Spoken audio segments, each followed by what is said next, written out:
الذين يبخلون ويأمرون الناس بالبخل ومن يتول فإن الله هو الغني الحميد. Görürsən ki, din haqqında danışanlar çoxalır.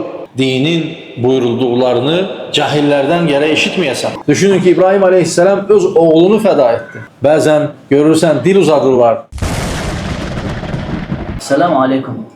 Aleykümselam ve rahmetullahi ve berekatuhu. Allah razı olsun. Allah razı olsun. Dəvətimizi qəbul edib gəldik. Necə bilirsiniz, sizi məlum səbəblərdən dəvət etmişik. Həcc və qurban ibadətləri barədə bəzi suallarımız olacaq. Qurban İslam dinindəki əhəmiyyətini necə izah edirsiniz? Bismillahirrahmanirrahim. Elhamdülillahi Rabbil alemin. Vessalatu vesselamu ala eşrafil enbiyai ve seyyidil murselin. Nebiyyina Muhammedin ve ala alihi ve sahbihi ecma'in. Rabbi şrah li sadri ve yessir li emri ve hlul uqdeten min lisani yefqahu qavli emma ba'd. Allah həmd olsun, muhterem kardeşler, güzel günleri yaşayırıq. Zilhicce ayının ilk 10 günündəyik. Həcc ərəfəsidir. Həcc ibadətinin bilirsiniz ki, Zilhicce ayında həcc ibadəti edir müsəlmanlar. Kimin gücü çatır, hansı ki İslamın 5 şərtindən biridir. Allah subhanahu wa ta'ala arzusunda olan bütün müsəlmanlara nəsib etsin. Həcc ibadəti əzəmətli bir ibadətdir. Və biz Allah subhanahu wa ta'ala bizlərə hər birimizə nəsib edib ki, bu günləri yaşayırıq. Bu günləri mümin gözəl keçirməlidir. Çünki fəzilətli günlərdir. Hətta bir çox alimlər Ramazanın son 10 günü ilə bu günləri müqayisə edir. Və hətta buyururlar ki, Zilhiccə ayının gündüzləri Ramazan ayının da gecələri daha fəzilətlidir deyən bir çox alimlər var. Ona görə çox mübarək günlərdir. Bu günlərdə xeyir əməlləri artırmalıyıq. İbadətləri daha çox artırmalıyıq. Və Ərəfə günü var. Həcdə olanlar üçün həcc edirlər. Və Ərəfə orucu var. Və gözəl əməlləri artırmaq günləridir. Və qardaşımızın da soruşduğu məsələ çox gözəl məsələdir. Hansı ki, qurban haqqında soruşur. Çünki bu günlərdə bilirik ki, bayram günü yaxınlaşır. Zilhiccənin 10-cu günü hicri təqvimlə qurban bayramı günüdür. Və qurban bayramı günü hər bir müsəlman, gücü çatan hər bir müsəlman Allah üçün qurban kəsir. Bu da fəzilətli bir əməldir. Düzdür, bəzi insanlar görürsən ki, ona müəyyən kölgələr salırlar. Xoşa gəlməz adlar verirlər. Halbuki bu Rəbbimizin Quran-ı Kərimdə buyurduğu ayət kəlməsidir. Necə ki, Allah Subhanahu wa Ta'ala Kəvsər surəsində buyurur ki, فَصَلِّ لِرَبِّكَ وَنْحَرْ Rəbbin üçün qurban kəs, namaz qıl. Yəni, qurban kəsmək, qurban bayramında, udhiyyə deyilir, qurban bayramında olur. Və namaz da bayram namazıdır.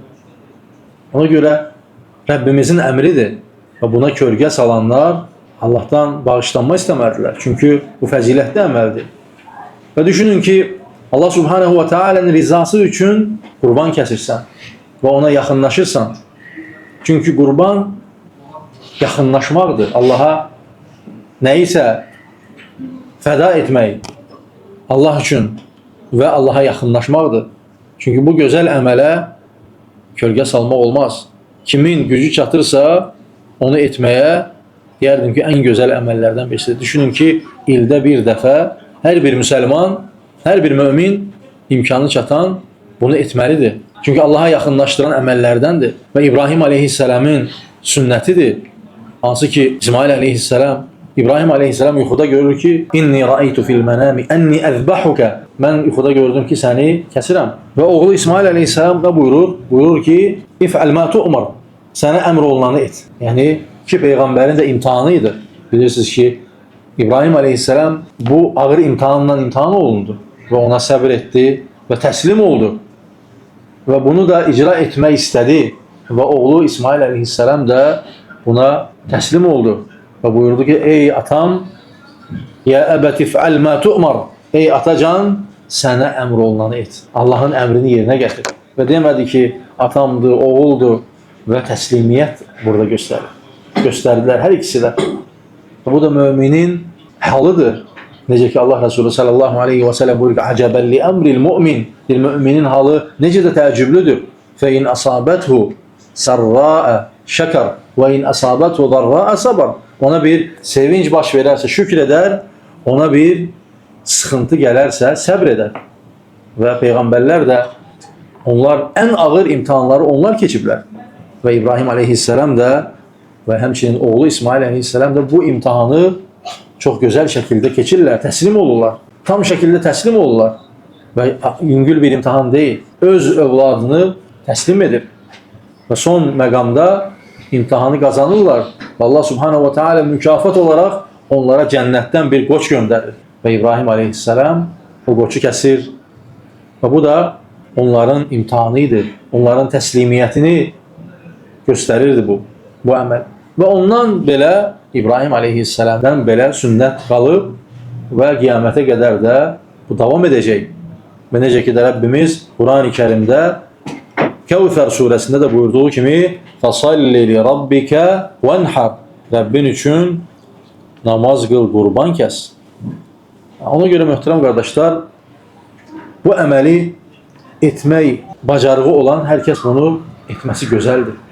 Çünki Allah üçün fəda edirsən malını, Allah üçün malını təslim edirsən. Düşünün ki, İbrahim aleyhisselam öz oğlunu fəda etdi. Və bizlər bir qoyunu fəda etməyə görürsən, insanlar ağız vururlar. Bəzən görürsən dil uzadırlar. Bu dil uzadan insanlar, düşünün ki, Rəbbimizin ayət kərimələrinə dil uzadırlar. Allah qorusun. Təhlükəli bir məsələdir. Ona görə dinin buyurulduqlarını cahillərdən gərək eşitməyəsən. Onu mənbəyindən, Rəbbimizin kəlamından o eşidəsən. Çünki baxırsan ki, din haqqında danışanlar çoxalıb. Nə dəlil var, nə sübut var. Bəzən görürsən qurbanı inkar edirlər. Bəzən görürsən hicabı inkar edirlər. Bəzən görürsən elə əhkamları inkar edirlər ki, subhanallah, deyirsən artıq dində nə qaldı ki? Allah subhanahu wa ta'alənin dininə cürət edir bəzi insanlar. Vallahi çox təhlükəli bir məsələdir. Necə ola bilər ki, insan Rəbbinin buyurduğu əmrlərinə qarşı gəlsin, onlara cürət eləsin ki, bu yoxdur, bu yoxdur. Halbuki hamısı Quran-ı Kərimdə var. Sadəcə o cahilliyindən onları dərk edə bilmir. Və onu da insanlara təlbis edib, insanlara onu çatdırmaq istəyir. Və bəzi avam insanlar da görürsən onu qəbul edirlər. Və deyirlər ki, düz danışır. Nəfslərinə bəzən xoş gəlir. Qurban kəsmə, planı etmə. Halbuki bunlar hamısı dəlillə, sübutla, əsasla bunlar hamısı bizlərə çatdırılıb. Kitab və sünnədə. Ona görə diqqətli olmalıyıq, möhtərəm qardaşlar. Təlbis edənlərə uymamalıyıq. Allah qorusun belə insanların şərindən.